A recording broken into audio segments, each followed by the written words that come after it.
We're getting quite close. We're just waiting for this large market city to finish.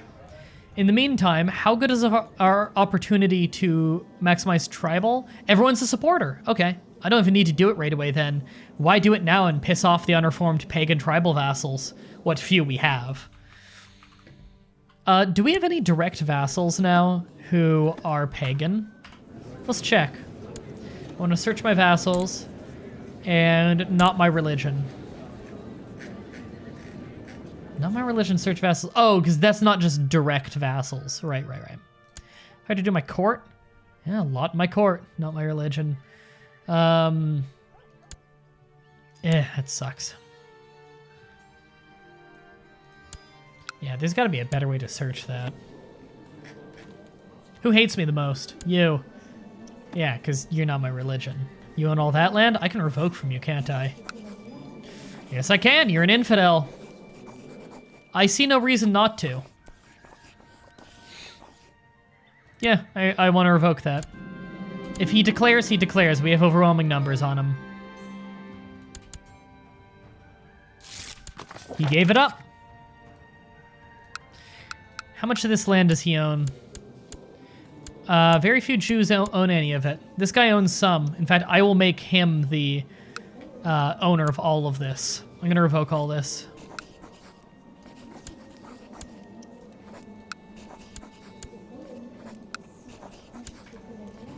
They're all infidels. Become close friends. Sure, why not? Humbly accept. Humbly accept. Hey, what happened here? Maria. Offer vassalization? No, because false religion. Well, our vassals are probably going to take that back before I do anyway. Humbly accept. Can learn on his own. There we go. And hey, you want some land, buddy? I, once again, have too many high chiefdoms, by the way. Once again, I have inherited a bunch of them. There you go. We've given that all out to that guy. Okay. We have once again ended up, somehow, with too many high chiefdoms. Because we always end up with too many. Yes, we have one too many. Pomerania, Austria. Now this one is the one I want to give away. I don't even own any of the land in that. How did I end up with that? Who do I like the most here? Which one of these three is the best ruler? Oh, I have that bit of land. Okay, that's how I ended up with it, I guess. Who here do I like the most? This guy's the best with money. I'll give it to him. I want him to develop the lands. I'm not giving him the Kingdom of Pannonia. I want to give him that. The council votes against it. Fuck's sake. How about this guy? Do they like him? They like him more, sure. He can have it. There we go. Okay. You have a new heir. They're voting for him now. Great. It's not who I want them to vote for.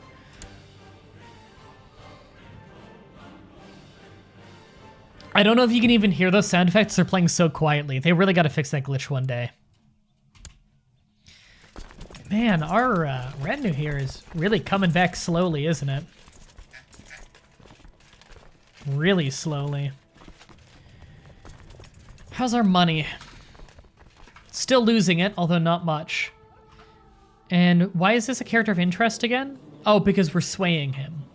We don't need to anymore unless we still want to murder him, which I don't really want to murder this guy anymore, so I'm going to stop doing that.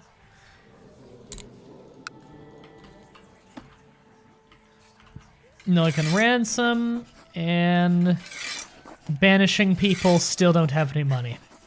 Okay.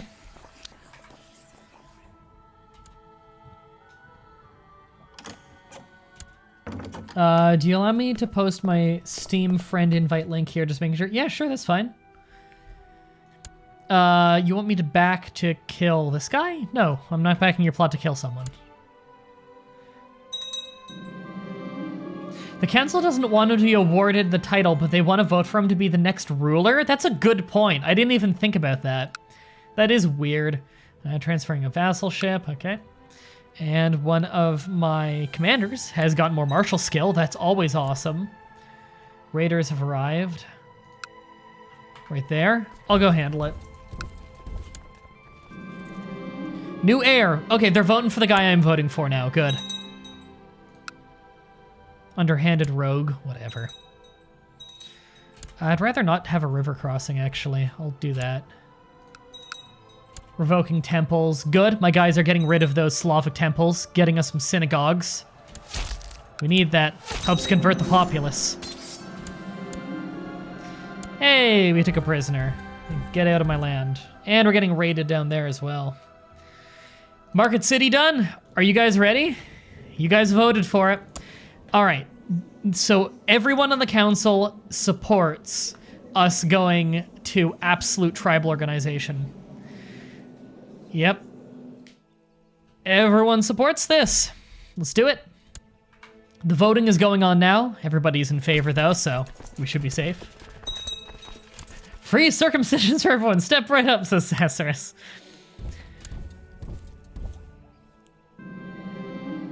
All right, they've approved of the law. Are you guys ready to become a merchant republic? We're gonna finally do it. It's time for the game to really take a shift into espionage. Yeah, we're ready.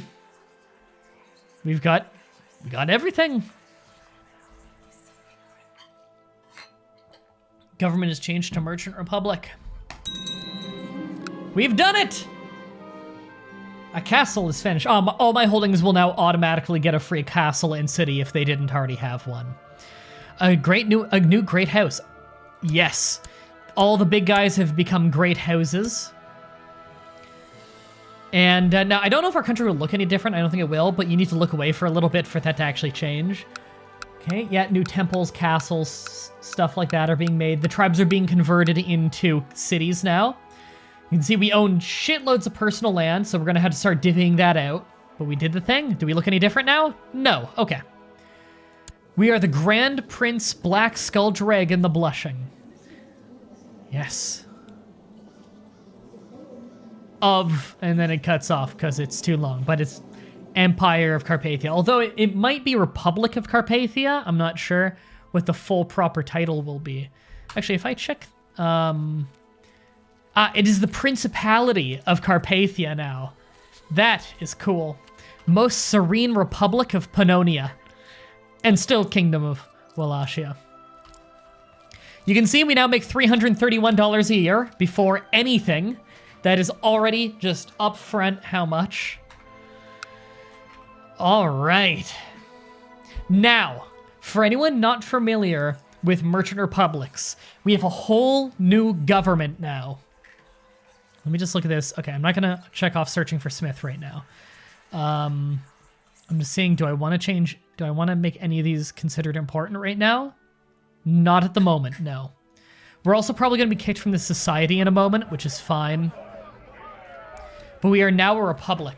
So we are the Serene Doge, the leader of our republic. Now the merchant republics have a series of patrician families. These are rich families. These rich patrician families, whoever has the most respect, when the Doge dies, is the interface different? Yes, because we're a new government. Whenever a Doge dies, the next Doge is picked by whatever leader of the patrician family has the most respect. So you can see here respect. Right now, the person with the most respect is our family, actually. So if we were to die, then one of our family is the next in line. So you can see the main thing that gets you respect is prestige, age, and campaign funds. Campaign funds are how much money you're putting towards the country's campaign. Money in the campaign fund will increase your respect in the Senate and make your candidate more likely to be elected the next Grand Prince. You can freely adjust the amount in the current until the current Grand Prince dies, when the fund is used up in the election campaign. So we can move money in and move money out, and the money is cashed in whenever we die. And that will be our election fund money, and that will increase our respect. As you can see, every single 10 ducats we put in is 50 respect. Wait, what? Did you just become a merchant republic? Yeah, that's what you guys voted for. It's what we've been talking about for 30 episodes. Is the Merchant Republic similar to the Dutch Republic in history? I'm not sure. I don't know enough about the Dutch Republic. It works like Venice. So we now have a house for our dynasty right here. This has no physical spot on the map, if you're wondering. So even if you aren't the Doge and you don't personally own any land, you always have your house, which is like some estate somewhere. I believe it's in the capital, but it like magically gets transported to wherever the capital happens to be. So you can't actually lose the estate unless the whole country is lost. And you can get upgrades in here through money. That's going to be something we invest a lot in.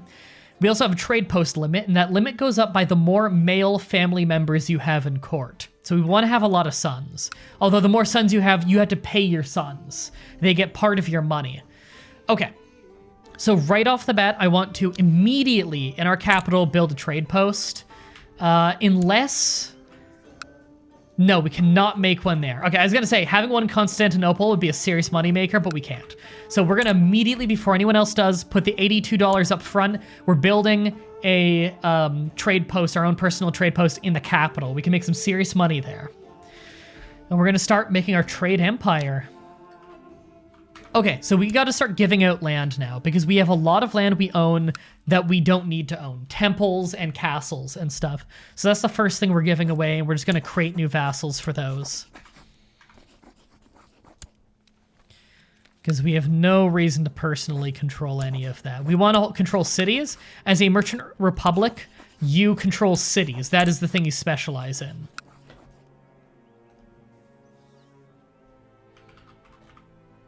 All right, this will take a second. If anyone has any questions about merchant republics, I might be able to help you. I'm not super experienced with them, but man, do I love them. They're a lot of fun. All right, that is all the counties where I was owning the wrong thing, so now I just own cities. However, I still own too much land. Is it because I own multiple cities, perhaps? Oh no, I own this castle. I don't know why that's not getting chalked off as owning the wrong thing. But that is definitely the wrong thing. I don't need to personally own that or that. Okay, I'm at my limit now. We're good.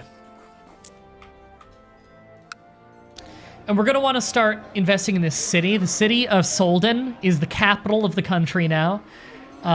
It already starts with a city guild hall, which is the equivalent of like... Yeah, it's where you make the money in the city. It's got a level 2-1 because we already had a level 4 city, Market City, which is what became of this.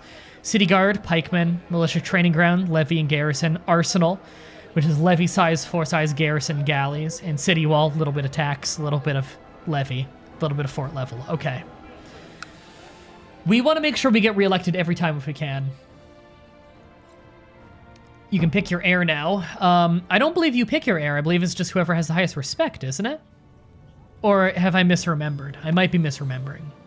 It's always the eldest, I believe, so it's this kinsman right now.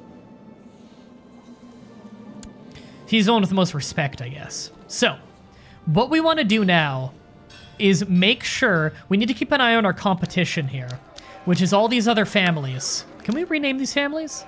I can. Oh, no, I can rename their land, at least. But I don't believe I can rename their actual family name. No, okay. It'd be nice if I could rename those to remember them better, but I can't. I can only rename their homes for some reason. It's probably an oversight. Now, none of these guys have even closer respect of me, so I'm not really concerned yet. They might dump some campaign funds. We'll give it a second to see if any of them dump some serious campaign funds, but I don't think any of them are, like, crazy wealthy.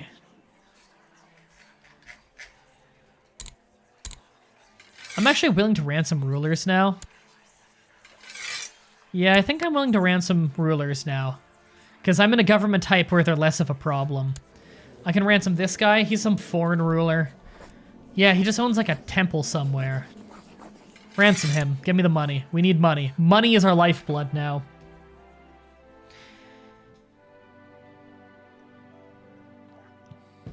All right, everybody. We did it. Is everyone pumped? All right, now, more now than ever... Economic advances are going to matter. Trade practices is what increases our trade value, which is money, our trade post limit, which makes us money, and gets us ports, which are city buildings that you can have on the coast that also make you money and get you galleys. So I'm going to immediately bump that up, and we're going to finish off that level of keeps as well, so that the castles can be upgraded and we can get decent walls, because that's needed for a lot of upgrades. I'm cool with level 3 temple town, so I'm going to spend that little bit to make sure the church is upgraded, and you know what, castle 2. Get everything to level 1 in the capital, so that can start spreading out to nearby counties, and hopefully start drawing in money. We're also going to take a look at our laws here. We don't need to change anything about inheritance law now, because as a merchant republic, it's always patrician elective. That's just how it works. Now, we aren't allowed to change any laws right now for a few years. In December 3rd of 881, we're allowed to change our laws again. Okay, I'm still happy with this. Centralization, I wouldn't mind centralizing a bit more at some point, but right now it's not a big deal. We still own a lot of personal land. Obligations, I want to start changing at some point. I want to get more money from the burghers. But more importantly, I want to get more levies from the nobles. Because the nobles are going to be the people owning the castles. They're going to be the ones with the troops. And we want to make sure that we have a large standing army. So making sure that the nobles pay us very little tax, but a lot of levy, that keeps our rebellion chance low because they have very few personal troops in comparison to the loyal people who are giving us a lot of troops. Those are our highest priorities right now, is changing the tax. New heir. Okay, yep. We fulfilled our ambition to strengthen the Jewish religion. That's awesome. And I would like to see the realm prosper. So peace for 5 years. And that will really increase our money and prosperity. Okay, so now we own way too much land. It did fully update now. Okay, so we are going to have to give away some land, which is a bummer. However, our counselors can do new stuff now. Our steward can finally collect taxes. That is going to make us some serious money in the capital. Local tax modifier up 55%. Unfortunately, our capital doesn't have many counties, because I'd like to stack a bunch of cities in the capital to make serious money. Can't yet. Out of interest, let's say we take Constantinople at some point. How many cities are in there? 1, 2, 3, 4. That's pretty good, actually. 4 cities. If I were to personally own all of those as a merchant republic in such a prime bit of real estate, we'd have a lot of money. That'd be pretty cool. Okay, back to the council, though. So we're still studying technology. I'm happy with that. Improve religious relations. We don't really have any other rabbis to do that with. We could increase cultural tech. I'd actually really like that. So this is something I taught in a video I put up on YouTube called 7 Great Tips to Improve at Crusader Kings 2. And this is one that a lot of people don't know about. It's a very strange, obscure mechanic. So, you know how when you research a cultural tech, there's research cultural tech, research economic tech, and research military tech. And the way it works, as you can read here, is it increases the spread rate. There's also a small percent chance you get military secrets and stuff, or like you get a boost of tech points there. But for the most part, it's spread rate. So what you do is you put it in a county that you want it to be spreading to, not from. So let's say, for argument, Prague here has really good technology compared to most of the country. It's the most advanced place in the country. Let's say Bohemia was kind of behind in tech, and I want to help it get that tech from Prague faster, because it naturally spreads outwards. What I would do is I'd have, let's say I want to get better military tech here. I'd put my marshal here researching military tech in southern Bohemia, and he'll be bringing it in from Prague at double the rate. Interesting fact, though. Our spy master is studying technology in Constantinople, which is the most advanced place in the game at the beginning point of the game, is Constantinople, which is right here, modern-day Istanbul. Because we have that gives us spread rate in our capital. What it does is it's treating our capital like it's next to Constantinople. So, if we also research cultural tech, for instance, in our capital, this rabbi isn't drawing in just from the neighbors. He's drawing in double the spread rate from Constantinople because our spy is studying there. Glitch or feature, I don't know, but the devs have known about it for a long time and never changed it. So now, cultural advances are skyrocketing. You can see here, 51% chance to increase by 1 per year on noble customs, 95 chance to increase by 0.1 on popular customs. Like, these percent chances are so much higher than they should be because of the combo.